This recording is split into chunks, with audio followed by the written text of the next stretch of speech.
সবাইকে প্রত্যেক দিনের মতো প্রীতি শুভেচ্ছা অভিনন্দন জানিয়ে শুরু করছি আজকে নতুন ভিডিও, নতুন টপিক নিয়ে।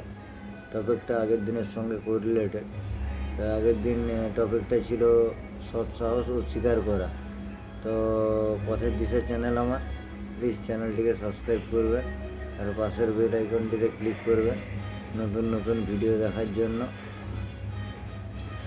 আর ব্যাপারটা হচ্ছে স্বীকার করার পরে যেটা আসছে, পরের স্টেপ মেনে নেওয়া বা মানিয়ে নেওয়া।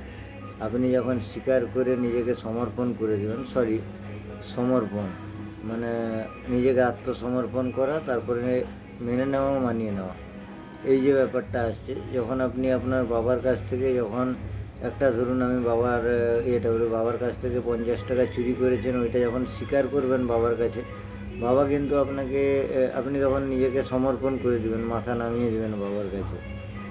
আর স্বীকার যেহেতু করছেন, মাথা নামাতে হবে। আর দেখবেন স্বীকার করার যে কোনো জিনিস মানুষ যখন স্বীকার করতে শিখে যাবে, তারপর থেকে কিন্তু তার মধ্যে একটা সততা তৈরি হবে আর জীবনে একটা নতুন পরিবর্তন চলে আসবে, যেখান থেকে ব্যক্তিত্বের একটা পরিবর্তন আসে আর কি। মানে ভাষায় বলা হয় ব্যক্তিত্বের আমূল পরিবর্তন, প্রফন্ড পার্সোনালিটি চেঞ্জ।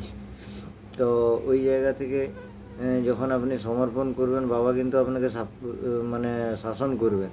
ওই পরিস্থিতিটাকে আপনাকে মানিয়ে নিতে হবে প্রথম, তারপরে বাবা যেভাবে শাসনটা করবেন ওই শাসনটাকে মেনে নিতে হবে। তারপরে দেখবেন মানে ওই বাবার চুরি করার ব্যাপারটা ওর পর থেকে যখন আপনি মানিয়ে নেবেন বা মেনে নেবেন, যখন আপনি আপনার মধ্যে একটা নিজের নতুন পরিবর্তন শুরু করবেন, বাবার শাসনের উপর কিন্তু আপনার একটা রাগ তৈরি হবে, কিন্তু এই রাগটাকেও ভিতর থেকে মানিয়ে, যে আপনি দোষ করেছেন বলে কিন্তু আপনার বাবা আপনাকে শাসন করেছে।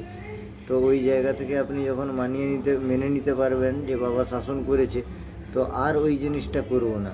ওখানে একটা ক্ষতিপূরণের টপিক আছে, দিব ওইটা পরে দিব। প্রত্যক্ষ ক্ষতিপূরণ, পরোক্ষ ক্ষতিপূরণ, কীভাবে ক্ষতিপূরণ করা হয়, ক্ষতিপূরণের একটা টপিক আছে, ওটা পরের ভিডিওতে বলবো, পরের ভিডিও বা নেক্সট কোনো একটা টপিকে বলবো। এখন কোরিলেটেড টপিক সব বলছি। তো এই জায়গা থেকে আপনি কিন্তু তখন বুঝে যাবেন যে না, আমার জীবনে একটা পরিবর্তন আনতে হবে, বাবার কাছে ভালো হতে হবে। বাবার ওই অ্যাটিটিউড বা বাবার ওই রাগ আপনার উপরে দেখে, বা বাবার মানে যে কোনো বাবা মাই ওটা রাগ দেখায় না, হয়তো শাসন করে ছেলেদেরকে যে ছেলেরা ভুল করেছে, কিন্তু বাবা ওই জায়গা থেকে যে দুঃখটা প্রকাশ করবে রাগের মাধ্যমে, ওইটা যদি আপনি আপনার ভেতরে ঢোকাতে পারেন, তো মোটামুটি আপনার জীবনে একটা পরিবর্তন আসতে শুরু করবে। তো আজকের টপিক ছিল মেনে নেওয়া বা মানিয়ে নেওয়া আর আত্মসমর্পণ। তো এই জায়গা থেকে আমি সবাইকে বলবো, কথাগুলো মন দিয়ে শুনবেন আর ফলো করবেন, আর দেখবেন আপনাদের দৈনন্দিন জীবনে খুব কাজে লাগবে। আর এই স্বীকার করা থেকেই মানুষের পরিবর্তন আসে, বা মেনে নেওয়া মানিয়ে নেওয়া থেকেই মানুষের তার নেক্সট স্টেপ পরিবর্তন আসে। তো পরিবর্তন নিলে দেখবেন আস্তে আস্তে একটা এমন জায়গায় পৌঁছাবেন। এভাবে যদি চলতে থাকেন, বাবার ওই শাসনের উপরে ডিপেন্ড করে, বাবার সামনে যদি মাথা নামিয়ে রাখতে পারেন, মানে নিজেকে মেনে নিতে পারেন যে শাসনটা, বাবার প্রতি কোনো রিঅ্যাক্ট না করে, তো কিন্তু আপনার জীবনে আপনি ভেবে নেবেন একটা ভালো দিন আসতে চলেছে। তো ওই জায়গা থেকে আমি সবাইকে রিকোয়েস্ট করব, এই জিনিসগুলো মোটামুটি আপনি দৈনন্দিন জীবনে কাজে লাগান, অবশ্যই কাজে লাগবে। আজকের ভিডিও এত দূর পর্যন্ত, দেখা হবে পরের ভিডিওতে। সবাইকে টাটা, বাই বাই, নেক্সট ভিডিওতে দেখা হচ্ছে।